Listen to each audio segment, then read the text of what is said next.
directeur di sant ñëpp ñu nga xamante ni ñoo ngi teew fii nii ci salle bi fi may daanelee mooy dañoo war a xam que ni Koumpentoum waratul nekk seetaankat ci Sénégal di suqaliku dafa war a jóg taxaw temb ngir bokk ci ñii tax Sénégal di jëm kanam loolu nag ñun citoyens yi ñoo ci war a taxaw.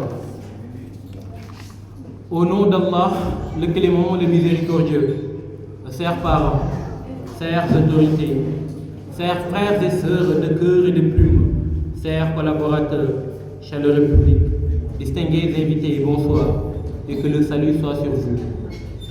Aujourd'hui, nous célébrons le livre.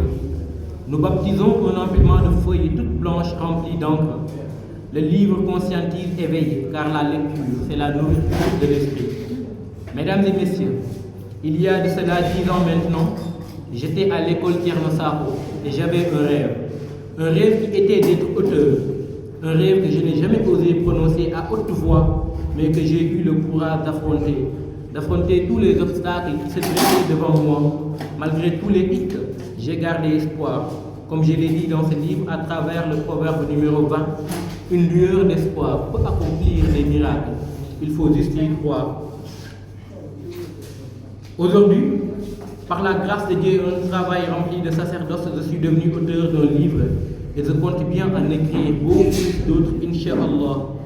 Dilemme des mots n'est pas pour moi un simple recueil de poèmes, mais un symbole vers un avenir radieux. Il n'est qu'une petite pierre dans l'immense empire que je veux bâtir. Retenez, chers publics, tout cela n'est que le prologue, car le passé ne peut se défaire, mais le futur se construit dès maintenant. Alors, pour ceux qui demandent comment je me suis inspiré pour écrire ce livre, alors je leur réponds que je me suis inspiré de chacun d'entre vous, de mes camarades, amis et ennemis mous. Je me suis inspiré de mes confrères poètes. J'ai écrit sans réfléchir que des pensées obsolètes. Je me suis inspiré de la vie et de la mort. J'ai galéré avant de trouver mon point fort. J'ai écrit sans même le vouloir, près de mes amis au fond du couloir. J'ai écrit et slamé dans mes rêves. Au bord du sommeil, ma pensée semblait briève. J'ai écrit en cultivant la terre, en voyageant ou allongé par terre. Quelques mots dérapés en un poème, et certains ne trouvaient mon bohème. J'ai écrit pendant mes heures de travail. L'inspiration me dictait comme un gouvernail. Mes heures de pause se mutaient en atelier d'écriture. Grande soliloque, ma voix et ma plume en parure.